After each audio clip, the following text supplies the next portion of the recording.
If you're going to insist on paying to go see a sequel in the cinema, then please make it How to Train Your Dragon.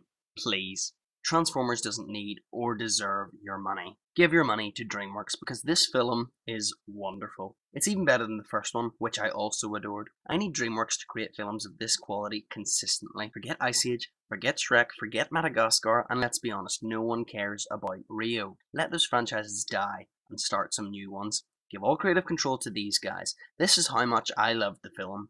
It's not just a kids movie, it's for the whole family. I said to my little brother and sister that I would bring them to see it at some point, but I lied. I went to see this with a friend who is also 19, and we both loved it. I no longer like saying that a sequel which is better than its predecessor is a rare thing, and that is because more and more frequently these days that phrase is being proved wrong. How to Train Your Dragon 2 is another one to add to that fast-growing list, along with some of the Lord of the Rings films, Toy Story 3, The Dark Knight, Captain America 2, etc. I guess you want to know why I loved it so much then? Right, well, if you've seen the first one, you'll know that the good people of Berk are now cool with our scaly friends, the dragons. This means that everything they now do incorporates the awesome creatures. Dragons, in general, are cool, and these ones stay true to that fact. Yes, it's a fact. Dragons are essentially being used like jets in this movie, and if dogfights fought with colourful dragons doesn't excite you, then you're clearly dead inside. The dragons help to make the awesome spectacle that this film is. In the first film, very few people got to fly dragons, but in this one, almost everyone gets to do it.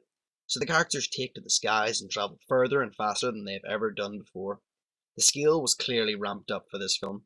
The scenery visuals are stunning, and I have no doubt that it will win a buttload of awards. It deserves them. The universe that they have created is so rich and beautiful, it's a perfect example of what an animated movie is capable of. This film is slightly darker than the first. Now, not like The Dark Knight dark, but just slightly more serious in its tone. It made me swirl through a range of emotions, some I forgot that I had even had, and it had me close to tears on two separate occasions. Close, by the way. I didn't actually let the tears out.